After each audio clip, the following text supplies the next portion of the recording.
নমস্কাৰ এক্সাম জ্ঞান আসাম চেনেলটোলৈ আপোনালোকক ওয়েলকাম জনাইছোঁ বন্ধুসকল আজিৰ এইটো ভিডিঅ'ত আমি 2020 চনত হৈ যোৱা হেলথ ডিপাৰ্টমেণ্টৰ প্ৰিভিয়াছ ইয়াৰ কোৱেশ্চন এখনৰ পৰা ম্যাথছ পৰ্চনটো ডিসকাস কৰিবলৈ গৈ আছোঁ আপোনালোকে যদি এই ভিডিঅ'সমূহ চাই ভাল পাইছে তেতিয়াহ'লে ভিডিঅ'টো লাইক কৰিব তাৰ লগতে আমাৰ চেনেলটো সাবস্ক্ৰাইব কৰি দিব প্ৰথম কোৱেশ্চনটোলৈ যোৱাৰ আগতে মই আপোনালোকক জনাব খুজিছোঁ যে আমি আমাৰ চেনেলত অলৰেডি 2023 চন আৰু 2022 চনত হৈ যোৱা ডিএমইৰ প্ৰিভিয়াছ ইয়াৰ কোৱেশ্চনৰ পৰা ম্যাথছ পৰ্চনটো যিবিলাক কোৱেশ্চন আছে তাক ভালকৈ ডিসকাস কৰিছোঁ যদি আপুনি সেই ভিডিঅ'সমূহ চোৱা নাই আমাৰ চেনেলত গৈ প্লেলিষ্ট ভিজিট কৰি সেইসমূহ ভিডিঅ' চাব পাৰে তো দেৰি নকৰি আমি আমাৰ প্ৰথম কোৱেশ্চনটোলৈ গৈছোঁ প্ৰথম কোৱেশ্চনটোত কৈছে যে simplify and choose the correct answer from বিলো অৰ্থাৎ এইটো এটা সিম্পলিফিকেশন বেসড গণিত হয় ঠিক আছে আমি গণিতটো কৰা স্টাৰ্ট কৰিছোঁ প্ৰথমতে ইয়াত কি দিয়া আছে 3 plus 6 minus 3 into 5 divided by 5 ঠিক আছে এইটো গণিত কৰাৰ আগতে আমি জানিব লাগিব বদমাছৰ বিষয়ে ঠিক আছে বদমাছ হয়তো সকলোৱে জানেই বদমাছ মানে কি b for কি ব্র্যাকেট o for of মানে কি মাল্টিপ্লিকেশনে বুজায় d for কি division m multiplication a for addition আৰু s for subtraction ঠিক আছে আমি ইয়াত প্ৰথমতে দেখিছো যে ইয়াত কি আছে 5 divided by 5 অৰ্থাৎ প্ৰথমতে ইয়াত ডিভিজন কৰিব লাগিব আমি প্ৰথমতে আমি কৰিম আমি a2 পাৰ্ট ঠিক আছে ডিভিজন আমি হতে ফাৰ্স্ট কৰিব লাগে ঠিক আছে আমি কৰিলো এখিনি 3 plus 6 minus 3 into 5 divided by 5 কি হ'ব 1 ঠিক আছে এতিয়া আমি মাল্টিপ্লিকেশন পাৰ্টটো কৰিম কি হ'ব কৰিলে 3 into 1 কিমান হ'ব 3 বাকিখিনিও সেম টু সেম লিখি লম 3 plus 6 minus 3 into 3 3 ঠিক আছে এতিয়া আমি কি কৰিম যিখিনি প্লাস পাৰ্ট আছে সেইখিনি কৰি লম ঠিক আছে ইয়াত 3 ৰ আগত প্লাস আছে আৰু 6 ৰ আগতটো প্লাস আছে 3 plus 6 কিমান হ'ব 3 plus 6 হ'ব 9 আৰু minus 3 কি পাম आंसर আমি 6 এটা বহুত ইজি কোৱেশ্চন আৰু এইটো কোৱেশ্চনৰ কাৰেক্ট आंसर হ'ব অপচন নম্বৰ A 6 সেকেন্ড কোৱেশ্চনটো আমাক কৈছে যে if the cost of potato in the market is 40 per kg what will be the cost of 3.5 kilogram of potato ঠিক আছে মানে প্ৰতি কিলো আলুৰ দাম যদি 40 টকা হয় তেতিয়া হলে 3.5 কিলো আলু অৰ্থাৎ 3.5 কিলো আলুৰ দাম কিমান হ'ব আমাক খুদিছে ঠিক আছে কোৱেশ্চনত কৈছে যে 1 কিলোগ্ৰাম আলুৰ দাম কিমান 40 rupees আমাক খুদিছে যে 3.5 কিলোগ্ৰাম আলুৰ দাম কিমান হ'ব প্ৰথমতে আমি চাইলাম যে 3.5 মানে কিমান হয় 3.5 ঠিক আছে কিমান হ'ব 3 2 গুণ 6 6 1 7 তলত 2 ঠিক আছে আৰু 3.5 কিলোগ্ৰামৰ দাম হ'ব 40 into কিমান 7/2 ঠিক আছে 40 into 7/2 হ'ব ইয়াতে যদি আমি চাও 2 এৰে 40 কেইবাৰ যাব 20 বাৰ যাব আৰু 20 পূৰণ 7 কিমান 140 অৰ্থাৎ 3.5 কিলো আলু দাম হ'ব 140 অপচন নম্বৰ ডি হ'ব ইয়াত কাৰেক্ট आंसर 3 নম্বৰ কোৱেশ্চনত আমাক কৈছে যে subtract 2.33 from 70.333 ঠিক আছে অৰ্থাৎ আমি ইয়াত 70.333 ৰ পৰা 2.33 মাইনাস কৰিব লাগে ঠিক আছে 70.333 আৰু তলত আমি কিমান লিখিম 2.33 ইয়াত আমি মন দিম যে সদায় পইণ্টৰ তলত পইণ্ট হ'ব সো পইণ্টৰ আগত দিলাম আমি ৰাইট সাইডত আছে 3 আৰু লেফটত আছে পইণ্টৰ কিমান 2 আমি এতিয়া মাইনাস কৰিম এই ঠাইটোত একো নাই আৰু একো নাই মানে কি 0 আছে এটো মনত ৰাখিব নিলিখিলো নাই বাট ধৰি লব যে ইয়াত 0 এটা আছে সো কিমান হ'ব 3 - 0 3 আৰু 3 - 3 কিমান 0 3 - 3 0 আৰু 70 ৰ পৰা যদি 2 মাইনাস কৰো কিমান থাকিব 68 সো কাৰেক্ট आंसर কোনটো হ'ল কাৰেক্ট आंसर হ'ব option number B 68.003 question number 4 ত কৈছে যে in a school there are 1000 students এখন স্কুল আছে যত নেকি আপোনাৰ 1000 জন স্টুডেন্টস আছে ঠিক আছে 40% of which are girls আৰু সেই 1000জন ষ্টুডেণ্টছৰ 40% কি ছোৱালী হয় what is the number of girls যদি 40% ছোৱালী হয় তেতিয়াহ'লে টোটেল কিমানজনী ছোৱালী আছে 1000ৰ ভিতৰত সেইটো আমাক সুধিছে কুৱেশ্যনটো ঠিক আছে ইয়াত টোটেল ষ্টুডেণ্ট কিমান আছে টোটেল ষ্টুডেণ্ট ইয়াত আছে 1000 আৰু তাৰে 40% গাৰ্লছ তাৰে কিমান 40%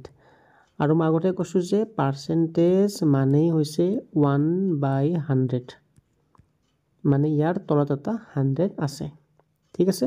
আমি জাস্ট এইখিনি কাটাকাটি কৰি দিম আৰু আমি আমাৰ এনসাৰ পাই যাম ঠিক আছে আমি ইয়াৰে কাটাকাটিটো কৰা ষ্টাৰ্ট কৰিছোঁ 0 0 কাটাকাটি যাব আৰু 0 0 কাটাকাটি যাব কি বাছি থাকিল 100 আৰু ওপৰত 4 100 into 4 কিমান হ'ব 400 অৰ্থাৎ 400 জনী ছোৱালী আছে অপচন নম্বৰ ডি হ'ব ইয়াতে কাৰেক্ট এনসাৰ কুৱেশ্যন নম্বৰ 5 ত আমাক সুধিছে যে one person can consume 150 gram of rice অৰ্থাৎ এজন মানুহে 150 গ্ৰাম ৰাইচ খাব পাৰে if 120 people are invited to a lunch যদি 120 জন মানুহক লাঞ্চত মাতা হয় then how much rice will have to be purchased for the lunch তেতিয়াহ'লে গোটেই মিলি কিমান গ্ৰাম ৰাইচ আমি কিনিব লাগিব ঠিক আছে ইয়াত কৈছে যে এজন মানুহে 150 গ্ৰাম খাব পাৰে কি কৈছে one পাৰ্চনে খাব পাৰে 150 গ্ৰাম টোটেল মানুহ কিমানজন হৈছে 120 জন কিমানজন 120 জন সো 120 জনৰ কাৰণে কি কৰিম আমি 120 ৰ লগত আমি 150ক আমি ইনটু কৰি দিম ঠিক আছে আৰু যদি আমি এটো ইনটু কৰো আমি কিমান পাম আমি পাম 18000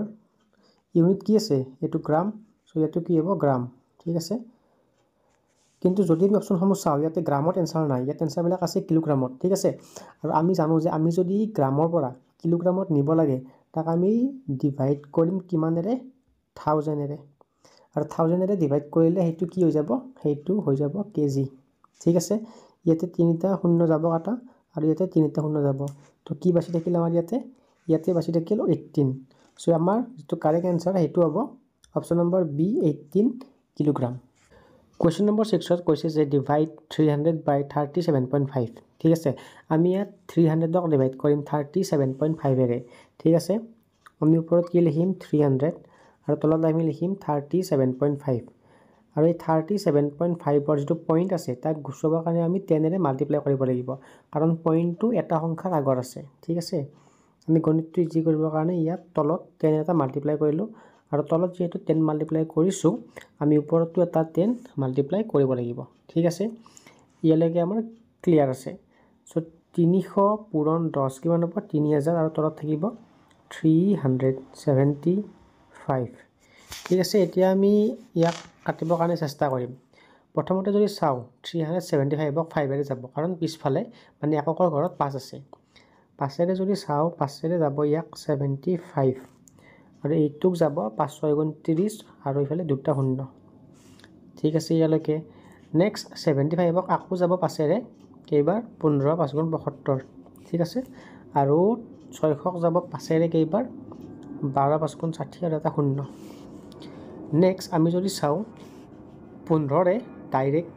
120 যাব 15 8 গুণ কিমান 120 সো এটো কোৱেশ্চনৰ কাৰেক্ট आंसर হ'ব অপচন নম্বৰ এ 8 ঠিক আছে Question number 7 ত আমাক কৈছে যে if 3 men can complete a job in one day তিনিজন মানুহে এটা কাম কৰিব পাৰে এক দিনত then how many days will one man require to complete the job তেতিয়া হলে যদি এজন মানুহে এই কামটো কৰে তেহেতৰ কিমান দিন লাগিব ঠিক আছে এনেকুৱা ধৰণৰ কোৱেশ্চন কৰিবৰ কাৰণে আমি এটা ফৰ্মুলা ইউজ কৰিম আৰু হেতু হৈছে m1 d1 divided by w1 is equal to m2 d2 divided by w2 ইয়াত চাওক m মানে কি m মানে হৈছে নাম্বাৰ অফ মেন অৰ্থাৎ মানুহ কেইজন আছে আৰু d মানে কি d মানে হৈছে নাম্বাৰ অফ ডেজ মানে কামটো কৰোতে কিমান দিন লাগিল আৰু যে আছে w মানে কি যেটো কাম ঠিক আছে ইয়াত যদি আমি চাও যেটো w আছে হেতু দুইটা ক্ষেত্ৰতে সেম আছে কাৰণ কামটোৰ কোনো চেঞ্জ হোৱা নাই ঠিক আছে বা কামটো দেখি আমাক একো ডিটেইলছ দিয়া নাই কোৱেশ্চনত যদি ডিটেইলছ দিয়া নাথাকে আমি ধৰি লম যে w টো সেম সো আমাৰ কি বাছি থাকিল m1 d1 is equal to m2 d2 ঠিক আছে আমি লিখি লম ইয়াতে আকৌ এবাৰ m1 M1D1 is equal to কি হ'ব M2D2 ঠিক আছে M1 মানে মই কি কৈছিলোঁ নাম্বাৰ অফ মেন প্ৰথম যেটো আমাক দিয়া আছে সেন্টেন্স তাতে M1 ৰ ভ্যালু কিমান দিয়া আছে 3 মেন সো আমি লিখিম 3 man can complete the work in 1 day day কিমান এক দিন M2 দিয়া আছে আমাক 1 এজন মানুহ D2 কিমান আমি নাজানো আমি হেতু উলিয়াম ঠিক আছে এটো আমি এটা কাটাকাটি কৰিম 1 কাটাকাটি গল কি থাকিল বাছি D2 is equal to 3 গতিকে এইটো কোৱেশ্চনৰ কাৰেক্ট আনসাৰ হ'ব অপচন নম্বৰ A3 অৰ্থাৎ এজন মানুহক দিন লাগিব 3 দিন Question number 8 আমাক খুদিছে যে which one of the following number is a perfect square তলত যিকেটা নাম্বার দিয়া আছে তাৰ ভিতৰত কোনটো এটা পাৰফেক্ট স্কোয়াৰ হয় ঠিক আছে পাৰফেক্ট স্কোয়াৰ কেনেকৈ চেক কৰে এবাৰ দেখাই আছো প্ৰথমতে আছে আমাৰ 27 ক আমি প্ৰাইম ফেক্টৰাইজেশ্যন কৰিম অৰ্থাৎ প্ৰাইম নাম্বাৰে ডিভাইড কৰিম যেনে ধৰক 2 3 5 এবিলাক কি হয় প্ৰাইম নাম্বাৰ এটো অংক 3 ৰে যায় ঠিক আছে 3 ৰে কেইবাৰ যাব 3 ৰে যাব 9 বাৰ 3 গুণ 27 আৰু 9 যাব 3 ৰে 3 3 গুণ 9 এটা চাওক ইয়াতে 3 টা আছে এতে যদি আমি পেয়াৰ বনাব চেষ্টা কৰো পেয়াৰ বনিব জানো নবনে এই দুটা 3 পৰা এটা 3 আহিব কিন্তু ইয়াত আৰু এটা 3 নাই গতিকে এটো এটা পাৰফেক্ট স্কোয়াৰ নহয় ঠিক আছে এবাৰ আমি 81 ক ট্ৰাই কৰিম 81 ক 2 ৰে না যায় 3 ৰে যাব কেইবাৰ যাব 27 ক আকৌ যদি চাও 3 ৰে যাব 3 9 গুণ 27 আৰু এটো যাব 3 3 গুণ 9 ঠিক আছে ইয়াত আমি 3 পালো 4টা ঠিক আছে এই দুটা 3 পৰা এটা 3 আহিব আৰু এই দুটা 3 পৰা এটা 3 আহিব ঠিক আছে আৰু যদি আমি 3 into 3 কৰি দিও আমি ইয়াৰে স্কোয়াৰ পাম কিমান স্কোয়াৰত কিমান পাম 9 অৰ্থাৎ 9 9 যা 81 হয় গতিকে এইটো কোৱেশ্চনৰ কাৰেক্ট আনসাৰ হ'ব কিমান 81 অপচন নম্বৰ বি আৰু বাকি যদি আমি চাও অপচন নম্বৰ সি আৰু অপচন নম্বৰ ডি আপোনালোকে এনেকুৱা ষ্টাইলত কৰি চাব আৰু দেখিব যে ইয়াৰে এনেকুৱা ধৰণৰ পেয়াৰ নবনে মানে কাৰেক্ট আনসাৰ 81 হ'ব Question number 9 ত কৈছে যে a sum of 15000 is borrowed by a person at an interest rate of 10% per annum for 2 years ঠিক আছে এজন মানুহ আছে যে নেকি 15000 টকা ধাৰত লৈছে কিমান পাৰ্সেন্ট সুতত লৈছে 10% সুতত আৰু কিমান বছৰৰ কাৰণে লৈছে 2 বছৰৰ কাৰণে আমাক কৈছে যে what will be the simple interest তেখেতৰ সৰল সুত কিমান হ'ব 2 বছৰ পিছত ঠিক আছে আমি জানো যে সৰল সুত অৰ্থাৎ যাক আমি এসআই বুলি কওঁ সিম্পল ইন্টাৰেস্ট আৰু এটা ফৰ্মুলা আছে আৰু ফৰ্মুলাটো সবাই জানে এটো হৈছে PRT by 100 ঠিক আছে P মানে কি P মানে প্ৰিন্সিপাল অৰ্থাৎ মূলধন মানে তেখেতে কিমান টকা ধাৰত দিছে বা কিমান টকা ধাৰত লৈছে সো P হ'ব ইয়াতে 15000 R মানে কিমান পার্সেন্ট সুতত তেখেতে ধাৰত লৈছে এটো হ'ব 10% আৰু কিমান বছৰৰ কাৰণে লৈছে 2 বছৰ আৰু তলত থাকিব 100 ঠিক আছে আমি এতিয়া কাটাকাটিখিনি কৰিম এটা 0 কাটাকাটি যাব এটা 0 কাটাকাটি যাব ঠিক আছে ওপৰত কিমান বাছি থাকিল 1500 আৰু 2 ঠিক আছে প্ৰথমতে আমি দুটা যেটো 0 লিখি লম আৰু 15 2 গুণ কিমান 15 2 গুণ হৈছে 30 সো এটো কোৱেশ্চনৰ কাৰেক্ট আনসাৰ হ'ব কিমান 3000 অৰ্থাৎ অপচন নম্বৰ ডি 3000 হ'ব তেখেতৰ সিম্পল ইন্টাৰেস্ট ডিএমিৰ আমি যিখন কোৱেশ্চন পেপাৰ বৰ্তমান ডিসকাস কৰি আইছো সেই পেপাৰখনত ম্যাথছ পোৰ্শনটোৰ পৰা টোটাল 10টা কোৱেশ্চন আহিছিল আৰু তাৰে লাষ্টৰ কোৱেশ্চনটো আমি এতিয়া ডিসকাস কৰিম ঠিক আছে আৰু তাত কৈছে যে a train is moving at a uniform speed of 90 km/h ট্ৰেইনখনৰ speed দি আছে আমাক 90 km/h how far will travel in 20 minutes হে ট্ৰেইনখনে 20 মিনিটত কিমান দূৰ যাব আমাক কৰিছে ঠিক আছে আমি ইয়াত এটা ফৰ্মুলা ইউজ কৰিম আৰু হেতু হৈছে s d/t ঠিক আছে s মানে কি s মানে স্পীড d মানে ডিসটেন্স কিমান ডিসটেন্স গ'ল t মানে হে যিখিনি ডিসটেন্স গ'ল কিমান টাইমত গৈছে ঠিক আছে ইয়াতে আমাক স্পীড দিয়া আছে কিমান দিয়া আছে 90 আৰু আমাক ডিসটেন্স দিয়া আছে কিমান ডিসটেন্স দিয়া আছে উলিয়াব দিছে মানে আমাক দিয়াই নাই আৰু t টাইম দিয়া আছে আমাক 20 মিনিট ঠিক আছে আমি লিখি ললো এখিনি নেক্সট আমি সাম d = কিমান 90 * 20 ঠিক আছে এতিয়া এটা বস্তু আপোনালোকে মন কৰিব ইয়াত যে আছে 90 তাৰ ইউনিট কি আছে 90 ৰ ইউনিট দিয়া আছে কিলোমিটাৰ পাৰ আৱাৰ আৰু যদি আমি চাও 20 ৰ ইউনিট কিমান মিনিট ঠিক আছে আৰু অপশ্যনবিলাক দিয়া আছে কিলোমিটাৰত গতিকে আমি কি কৰিম ইয়াতে যেটো 20 আছে 20 টো কি মিনিট তাক আমি আৱাৰলৈকে কনভাৰ্ট কৰিম যদি আমি 20 ক আৱাৰলৈকে কনভাৰ্ট কৰোঁ আমি তাক ডিভাইড কৰিব লাগিব 60 ৰে কাৰণ 1 ঘণ্টাত 60 মিনিট ঠিক আছে হেতু কাৰণত আমি 20 ক ডিভাইড কৰিম 90 লিখিলো ইনটু 20 ডিভাইডেড বাই 60 এইটো কৰিলে কি হ'ব এই যেটো পোৰশন আছে এই গোটেইখিনি